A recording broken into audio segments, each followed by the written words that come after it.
Hey guys, this is Dave, and I recently reviewed this, the Fio M21, and many of you had mentioned the Fio M21 in the comment section of this video. Some of you said you owned it and you loved it, and others just requested that I review it. So here it is, and I have to say, for this price point, I am genuinely impressed by not only how feature-packed and how well built this is, but also just by the sheer amount of power output this thing is capable of, especially when you engage the desktop mode. So I am pretty excited about sharing my thoughts on this device with you guys. So as usual, we'll go over the contents of the box, we'll talk about the design, talk about specifications and features, and then we'll get into sound. We have a lot to talk about, so let's get started.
Okay, so the M21 is priced at $329, and I got the blue version with the blue protective silicone case, and I also got this retro style, like cassette style protective case as well, which is actually, it's sold separately, and I think it's around 36 bucks. And then they've also included a Type-C cable. Now, as far as the design, they finally kind of gotten away from the angled cut design with the carbon fiber, like the design they had with the M11S, and they've gone with this more minimal or traditional approach. And I did like the older design. However, I think I do like this better. I think it looks a little more sophisticated. I also like the button layout and the feel of the buttons. And plus, when you hold it, it feels really nice, and it even has a little bit of weight to it. So while the M21 is maybe lighter and thinner, it's made out of plastic, and it actually just, I guess it feels a little, I don't want to say cheap, but its build quality certainly does not quite seem to be up to the same standard as the M21. And of course, the M21 is only, what, $179. I do still feel like the M21 is a very good value, but again, there's no question that the M21 just feels more substantial, it feels more robust, and just based on the build quality alone, I do feel like the $329 asking price is definitely justified. Now, as far as the physical controls, on the right side, we have our playback controls, and then on the left side, we have our power button, volume control, a multi-function button, desktop mode button, and a hold button. On the top is both a 3.5 single-ended output and a 4.4 balanced output. And then on the bottom are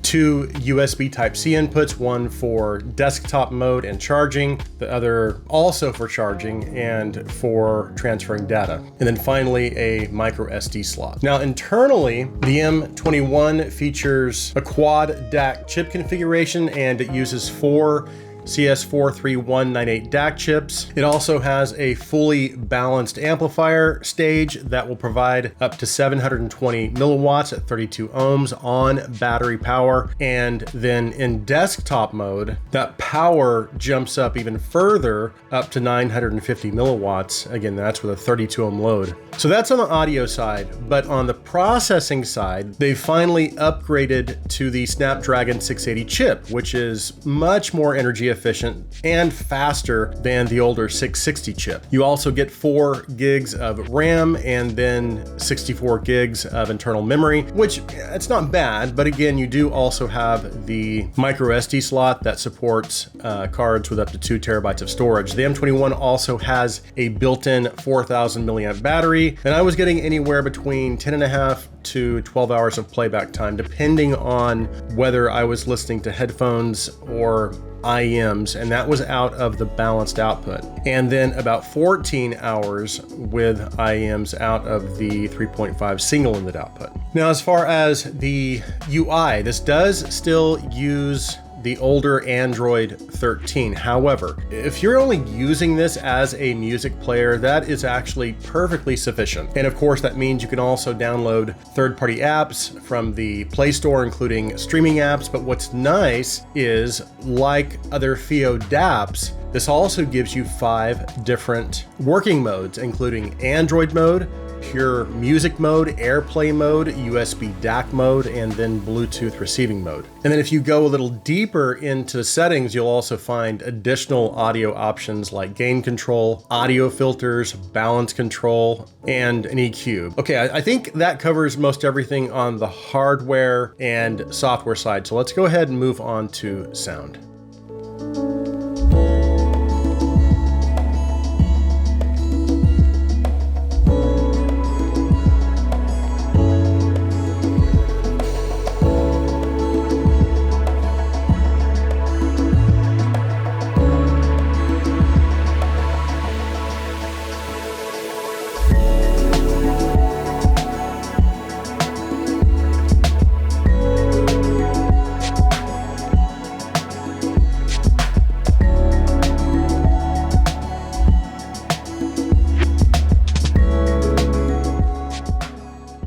Now, just quickly going back to drivability, again, with a 32 ohm load, this is going to give you 720 milliwatts of power, and that's on battery power, which means it should have no issues at all driving just about any full-size headphone. And then when you plug it into a PC and engage desktop mode, that's going to kick that power output up to about 950 milliwatts, which again, you're going to be really hard pressed to find a full-size headphone that this will not be able to drive pretty well. And even with higher impedance sets like my 300 ohm HD 800S, I had no problem driving those, again, to pretty high volume levels. Now, as far as some of my other full-size sets, as far as other sets I tested this with, I paired it with the Empyrean 2, the LCD3 2022 Aria Stealth, Poet 109 Pros, the Fio FT7, and then also some mid and entry level stuff like the 105 Silva, 105 AER, Harmonic Dyne Baroque, the Fio FT3, the Lawans 99 Classics. And then of course I tested it with a lot of IEMs as well, ranging from some higher end sets like the Monarch MK3, the Divas, the Cantors, Fio FA19, the Hakuyas, and then some mid and entry level sets like the IE600, the Pilgrims, Studio 4s, 64 Audio Aspire 1s, and many more. So in terms of just sheer power output, this little thing really is a beast, I must say. But of course, the big question is, how does it sound? Well, when I compared this with some of my neutral references, I don't know if I would call it smooth, but to me, it does seem to have just a slightly more tame treble presentation. So its overall presentation is what I would consider to be more mid-centric. Now, that said, it does feel like it still falls within the range of neutral. It just lands, again, a little more on the musical side. And it also leans maybe a little warm. So its presentation is going to be a little closer to, I guess, what some might consider more of an analog type of sound. And it's going to kind of lean less away from that clinical or analytical presentation. And it actually reminds me a little bit of my Onyx Alpha XI1, but But generally speaking, to me, the M21 takes on again, a more natural tonality. And that tonality is pretty consistent regardless of whether I was pairing it with headphones or pairing it with IEMs. But I guess really the thing that stood out to me, the trait that stood out to me as far as what I felt was one of its strengths, was just how naturally that it portrayed vocals and instruments. And I also noticed that there was no digital glare or sharpness in the treble. And that's a problem you can sometimes run into with some of the older devices. So I guess to me, it sounded like the treble, while it is maybe a little smoother and maybe not hyper detailed, it just felt a little more controlled and again, very natural sounding. So overall, you just have a smoother treble presentation and just a more mid-centric tonality overall. So at the end of the day, while the M21 isn't going to give you an ultra linear, hyper detailed presentation, what it is going to give you is still what I would consider to be good levels of detail and definitely impressive levels of transparency for this price point, but its overall presentation is going to be maybe a little fuller and again, just a more natural presentation. Now, in regards to how well this performed on a technical level, so when I paired this with some of my more technical IEMs and full-size headphones, for example, like the Divas, the Kuyas, the Gaias, the Cantors, Monarch MK3s, all of those are pretty technical sets. And then also some of my higher end headphones. For this being more of a kind of a budget or entry level device, I do think it produced a very reasonable amount of detail. Now, as far as staging and layering, I feel like the soundstage width was very good, but it also gave me pretty good forward depth and forward layering as well. Now, is it going to push all of those higher end sets to their max performance? Probably not, but I would still consider its technical performance to be very good for this price point. And then of course I tested it for background noise using my 2020 Andromedas, and it was very, very quiet. And I didn't pick up on any hiss, any background noise at all. And that was both in high gain mode and also in desktop mode. So that's certainly something to take into consideration if you own sensitive IEMs. So then where does that put the M21 in terms of its overall performance and value when compared with the competition? If I'm only looking at this device from a sound quality or sound performance perspective, so if I'm only looking at its power output, its resolution, its detail, resolvability, transparency, and I'm just simply trying to determine where I feel this lands in terms, again, of overall sound performance, I would compare this probably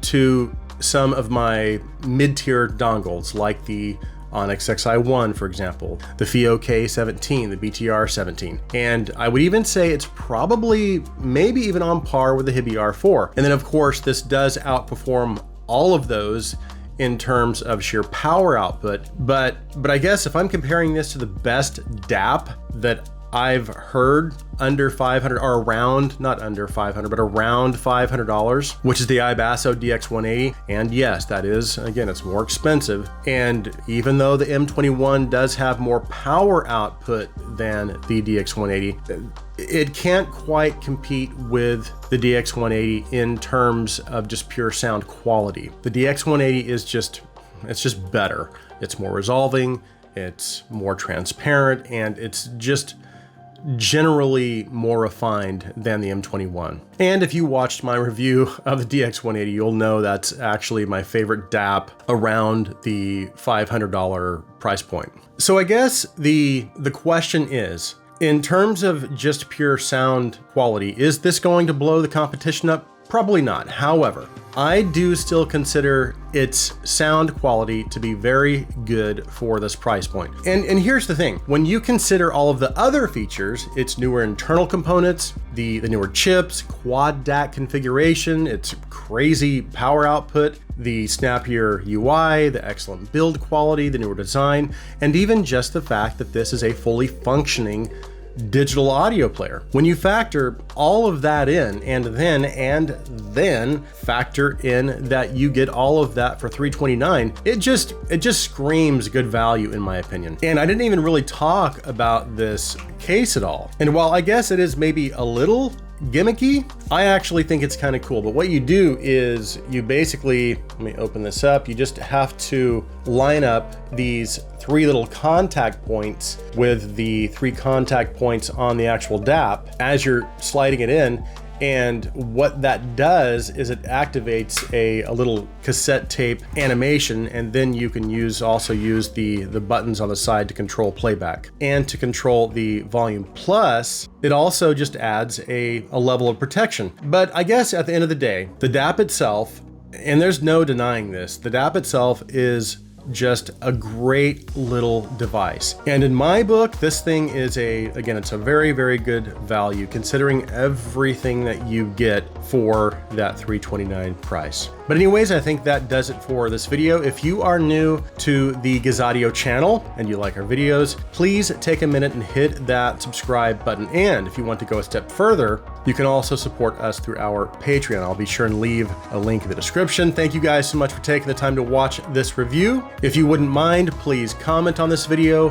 Please like this video. Please share this video. I hope you have an awesome day.